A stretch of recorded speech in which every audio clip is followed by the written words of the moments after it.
Boa noite a todos. Boa noite. Voltando aqui nesse posto que não é nada fácil, cumprimentar todas as pessoas que pela primeira vez estão vindo ou que há pouco estão vindo, sejam todos muito bem-vindos, né? Nessa humilde casa nossa, onde aqui a gente desenvolve esse trabalho. Eu estava ouvindo um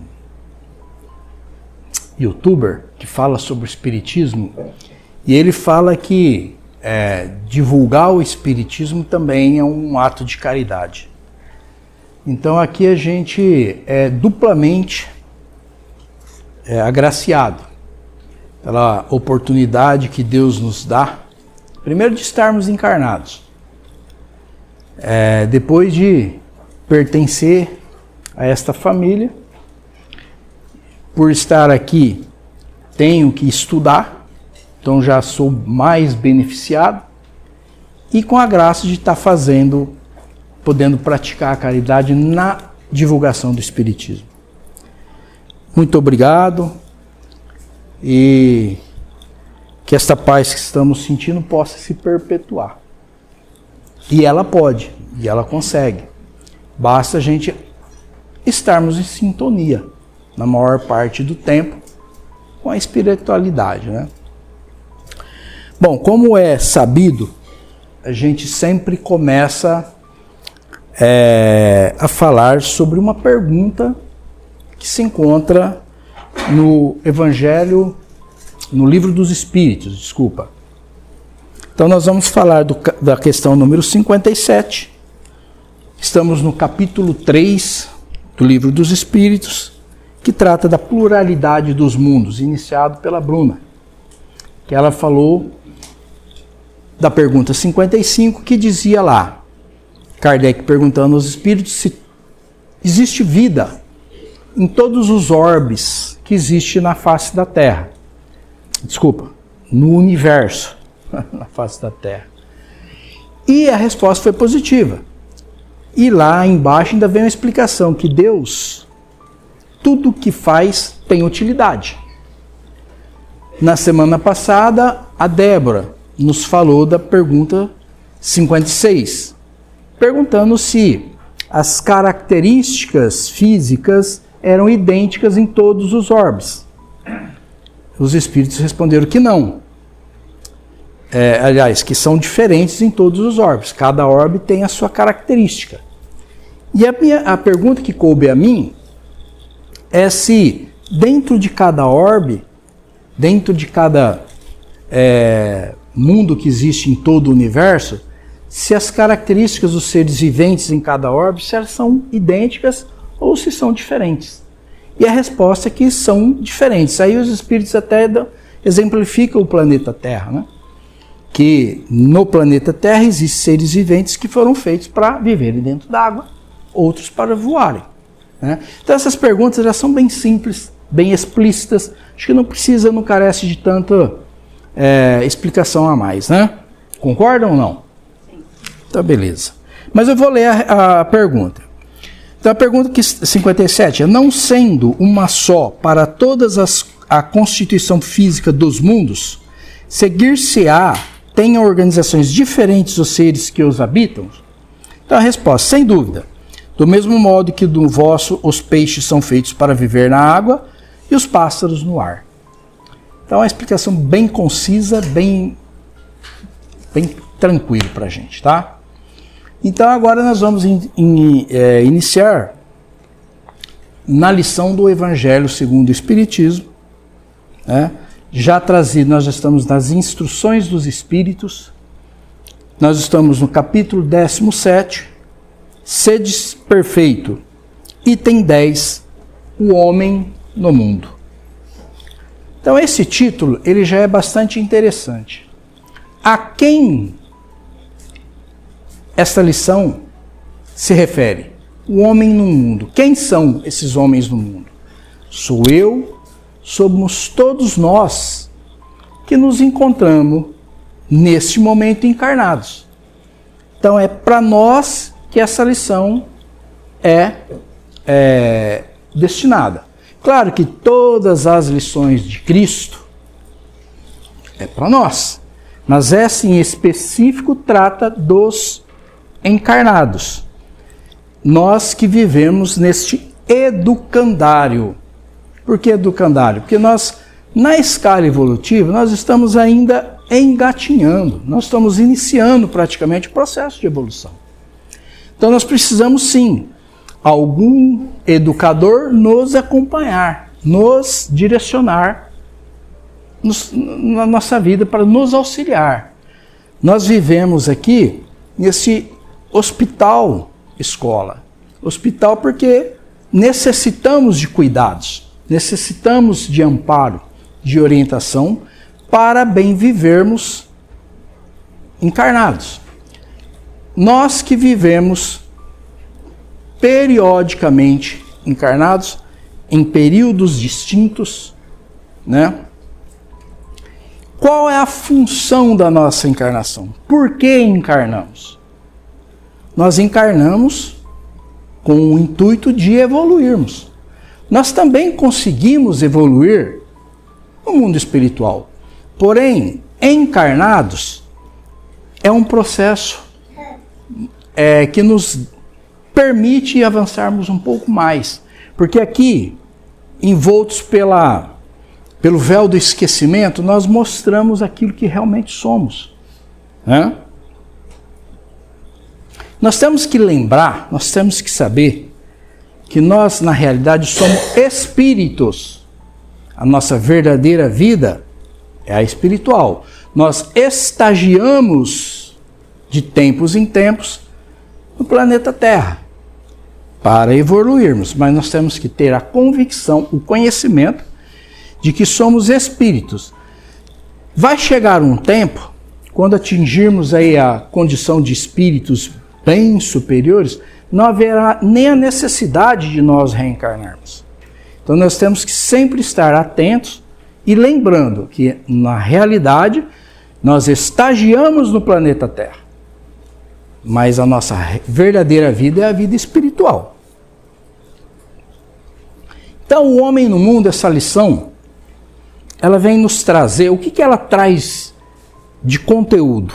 O que ela traz em sua essência? Ela vem nos ensinar, nos mostrar o itinerário para que nós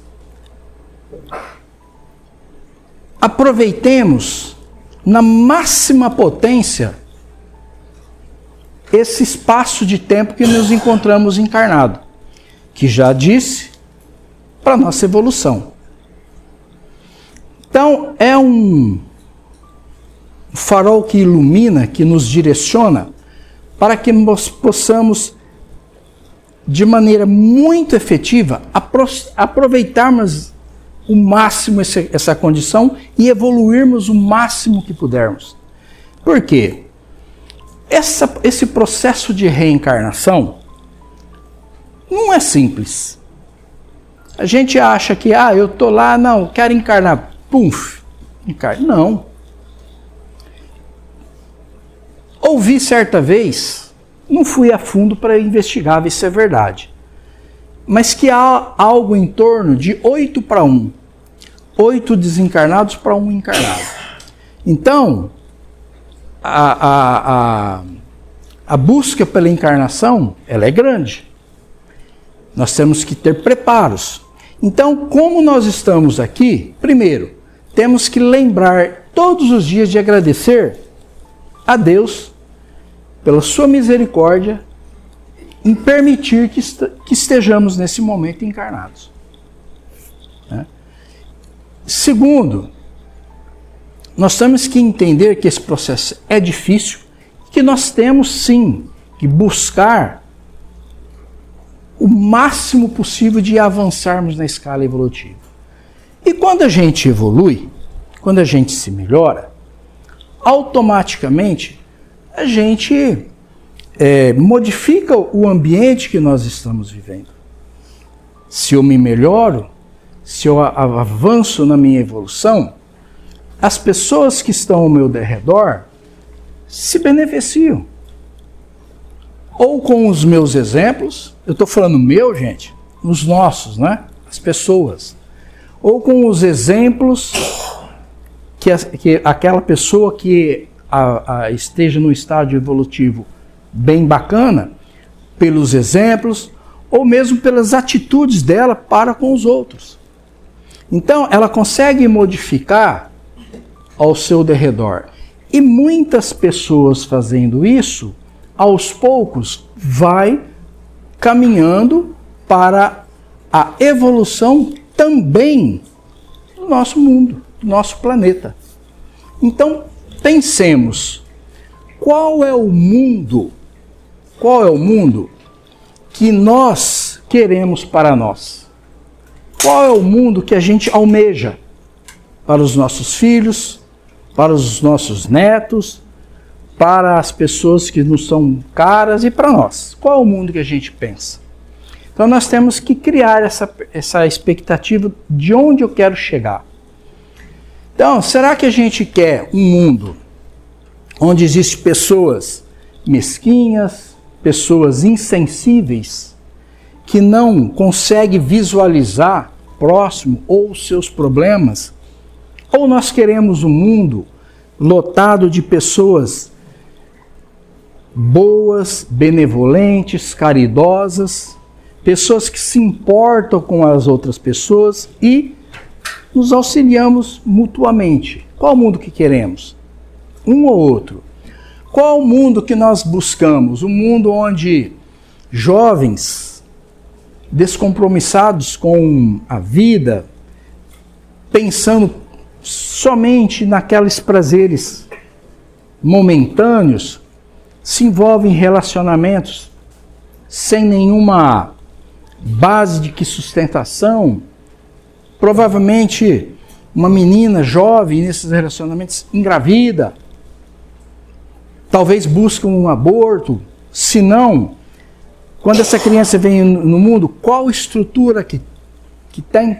Será que esse mundo que nós plasmamos, ou um mundo constituído por pessoas jovens, compromissadas, pessoas que buscam o equilíbrio, uma família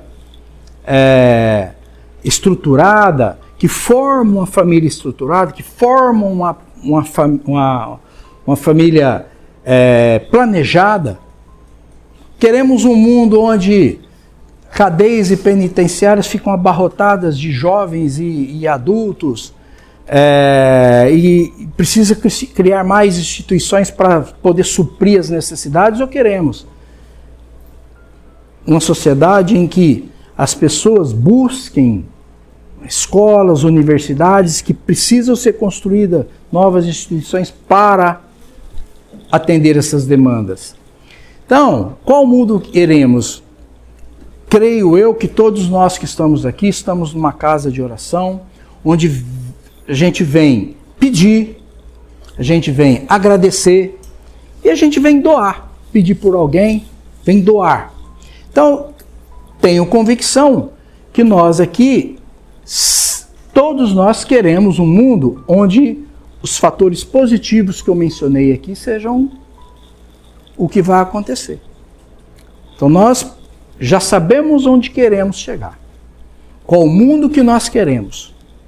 Agora precisamos saber o itinerário, como chegar até lá. E é aqui que essa lição entra, nos mostrando o caminho para onde queremos chegar. Quando a gente usa esses aplicativos que nos direcionam nas cidades que a gente não conhece, né? A gente digita lá, hoje nem digita, fala, quero estar em tal lugar. Então eu sei onde eu quero estar. E o aplicativo nos mostra o caminho, só que ele nos mostra de onde eu estou. Né? E é muito importante a gente identificar isso. Qual o mundo que eu quero? Mas qual é o mundo que eu me encontro? Né?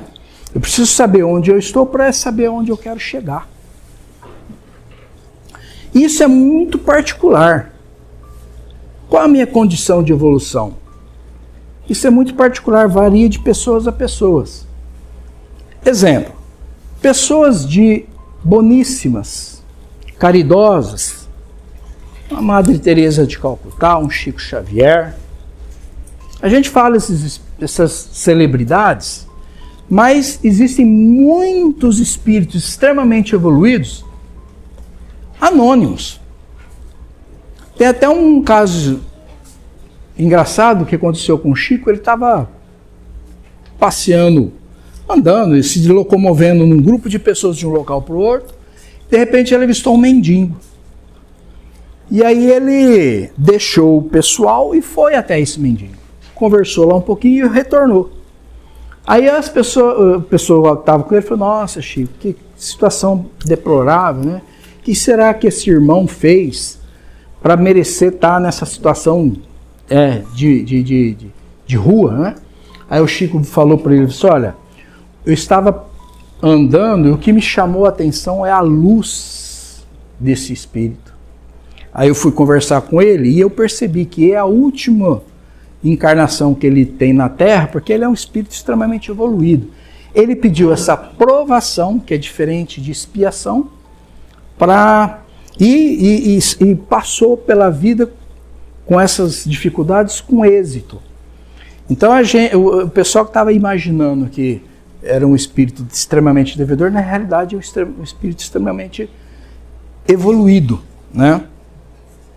Então, para saber, esses espíritos que vêm na Terra, que têm a missão, que têm, eles são bons, que a gente percebe que levam uma vida em detrimento da vida do outro. Esses espíritos, eles enxergam o mundo deles, que eles vieram aqui para servir. Eles vieram para amenizar o sofrimento dos seus irmãos, para atender, para se doar, para partilhar. Essa é a visão de mundo deles. Compartilhar sempre. Ao passo que você pega um egoísta, um ambicioso, um egocêntrico, um orgulhoso, esses irmãos entendem o mundo que eles enxergam, que ele está aqui para ser servido. Então nós precisamos reconhecer aonde estamos e qual o caminho traçado para chegar no mundo que é o nosso objetivo. E a lição, ela nos traz o espírito protetor, que as atitudes que nós temos que ter é a seguinte: toda vez que formos elevar os nossos pensamentos a Deus, a Jesus, aos anjos, à espiritualidade maior, seja lá a nomenclatura que cada um utilize, toda vez que a gente busca sintonia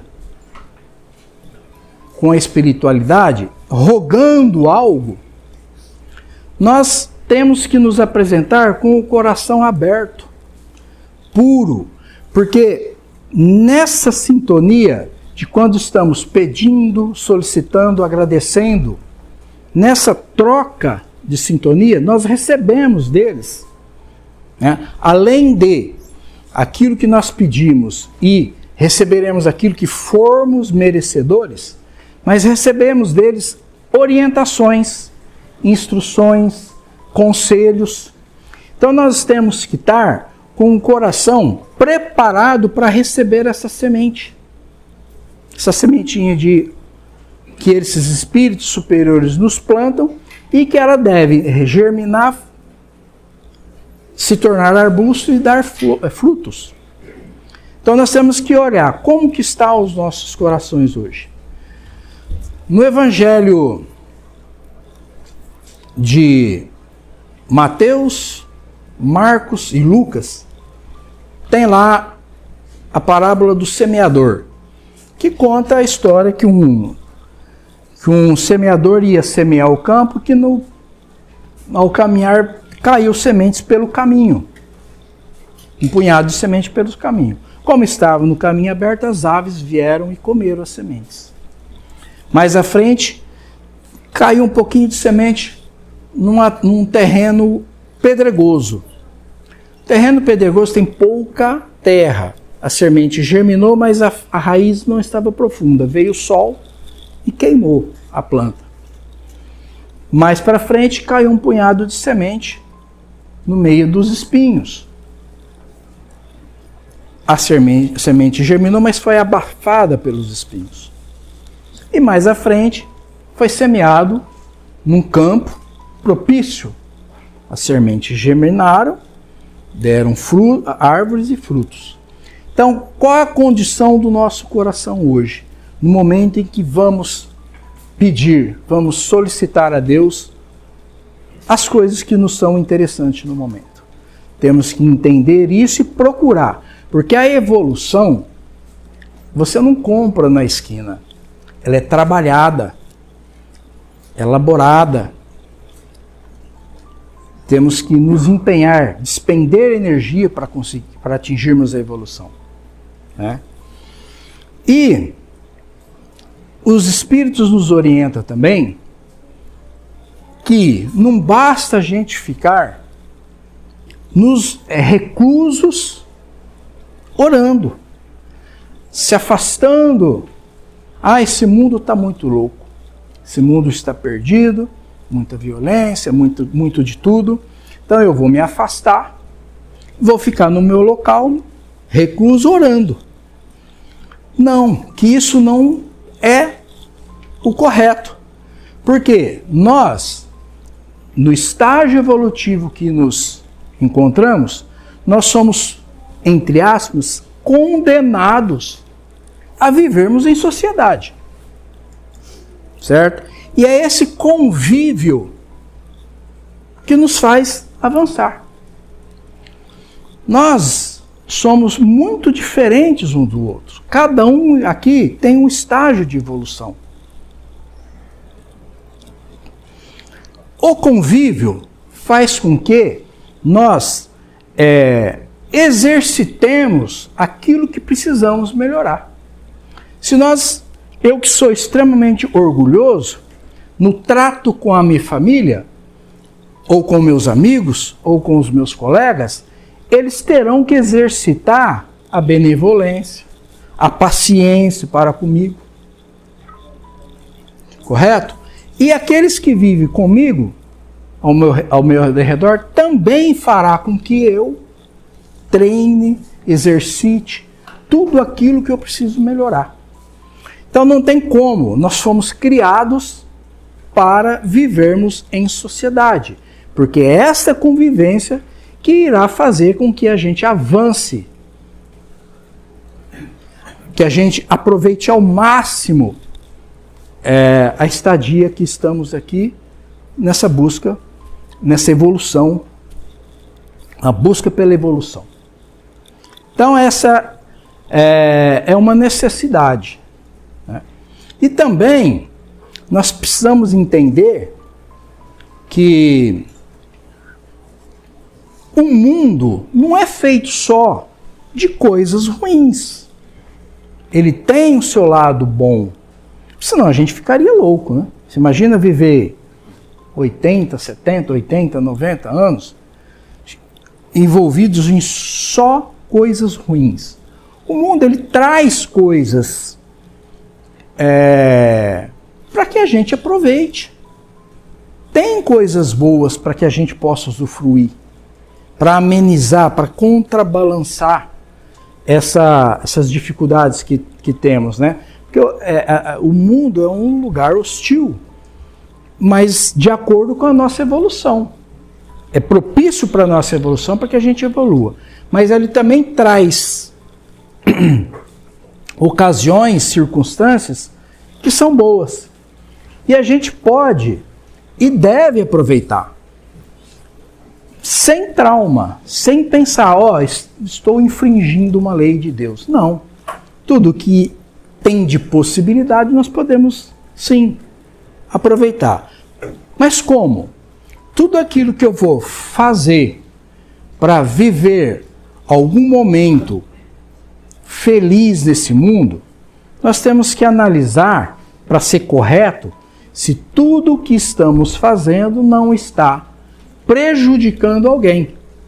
Se eu estou buscando, almejando alguma coisa, eu tenho que entender e ver se para atingir esse objetivo eu não estou prejudicando ninguém, eu não estou me favorecendo em detrimento de um outro irmão.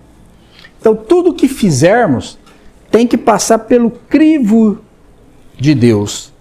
Tudo que a gente imagina em fazer, temos que analisar se Deus assim aceitaria, se estaria tudo bem. No momento que estamos desenvolvendo aquilo que pensamos, estarmos sempre passando pelo crivo de Deus. Será que Deus acha que isso é errado? Então não vamos fazer. E quando tivermos o resultado, seja bom ou ruim, agradecer a Deus pelas oportunidades. Então, se a gente passar todas as nossas atitudes pelo crivo de Deus, né, poderemos sim usufruir tudo de bom que o mundo tem a nos oferecer, sem problema nenhum. Correto? Então, gente, a trajetória que temos que seguir aqui, ela primeiro, nós precisamos entender onde estamos. E o caminho são os evangelhos. O destino é aquele mundo almejado. O que faremos para chegar até lá? Aproveitando as oportunidades das encarnações, onde nos mudando, nós automaticamente estaremos mudando o nosso derredor.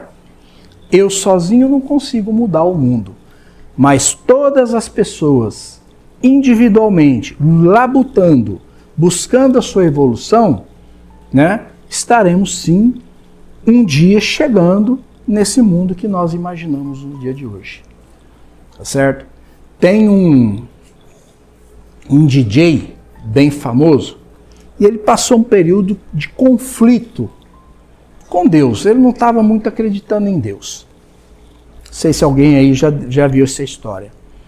E ele, trabalhando numa ONG, foi para a África. Ele é brasileiro. Lá, chegando, levar lá alimentos, levar água, remédio para o pessoal de lá. E ele se deparou com uma senhora de 90 anos, numa casa muito simples, muito humilde. E ela estava com um tecido amarrado no estômago. Porque estava há dias, alguns dias, sem se alimentar. E a fome estava doendo. Então ela apertava para amenizar a dor. E esse menino, esse rapaz, falou assim, poxa, Deus não existe. Deus não existe. Por que uma senhora dessa, humilde, passa por esse processo de dor, de sofrimento, de ausência, do básico? Deus não existe. Quando eles entraram na casa, a senhora estava de mãos para cima, agradecendo, porque Deus ouviu as preces dela. Tá?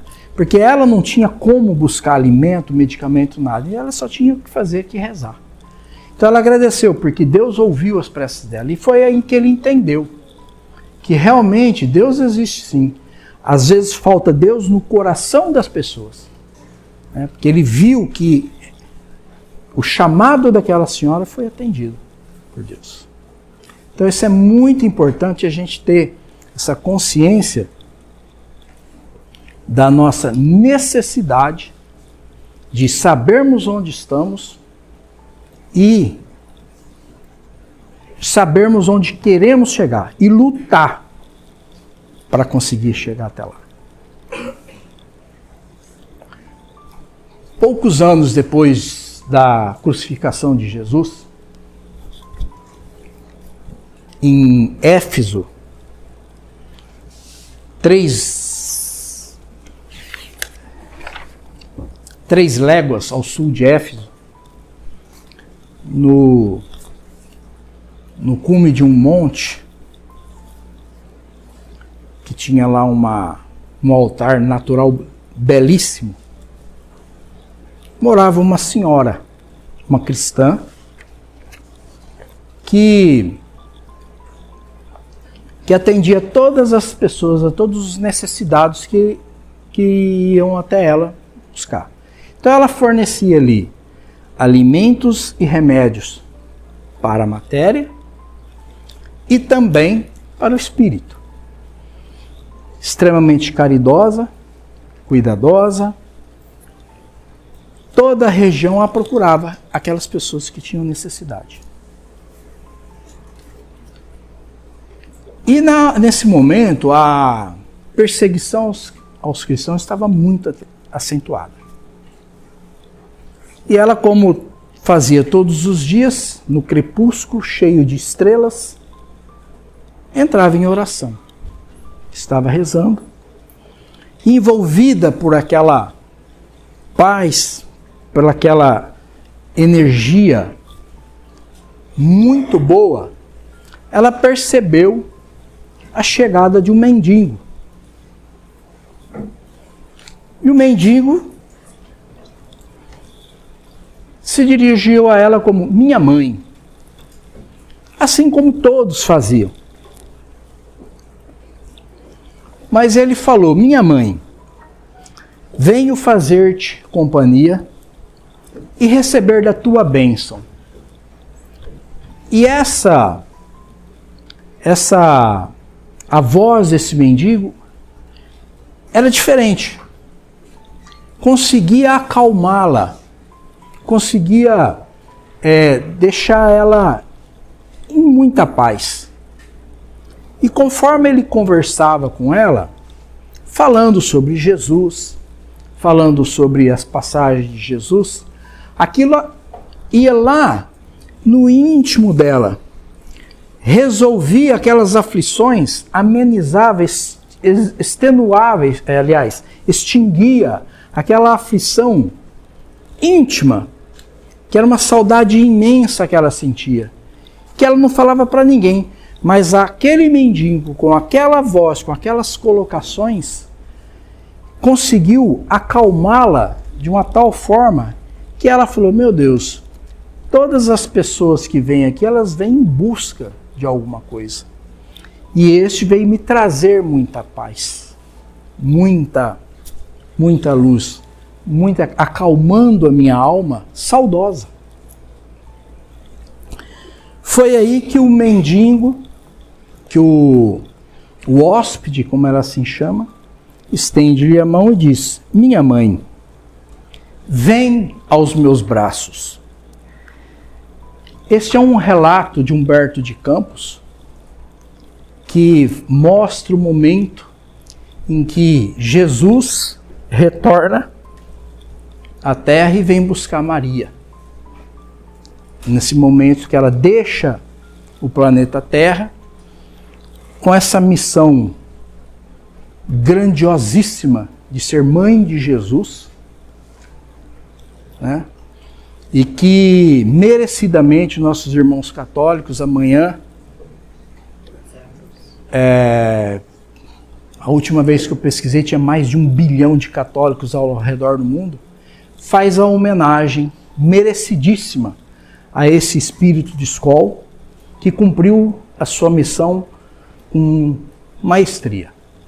Então, quebrando os protocolos, eu vou pedir para que todos nesse momento feche os olhos, tire do pensamento qualquer coisa diferente do amor, enchamos o coração de amor e dediquemos a Nossa Senhora em gratidão por tudo que ela fez e faz por nós, pela humanidade. Pai nosso que estais no céu, santificado seja o vosso nome. Venha a nós o vosso reino, seja feita a vossa vontade, assim na terra como no céu. Pão nosso de cada dia nos dai hoje, perdoa, Pai, as nossas dívidas, assim como nós perdoamos aos nossos devedores. E não nos deixeis cairmos em tentações, mas livrai-nos do mal. Que assim seja. Que assim seja. E muito obrigado.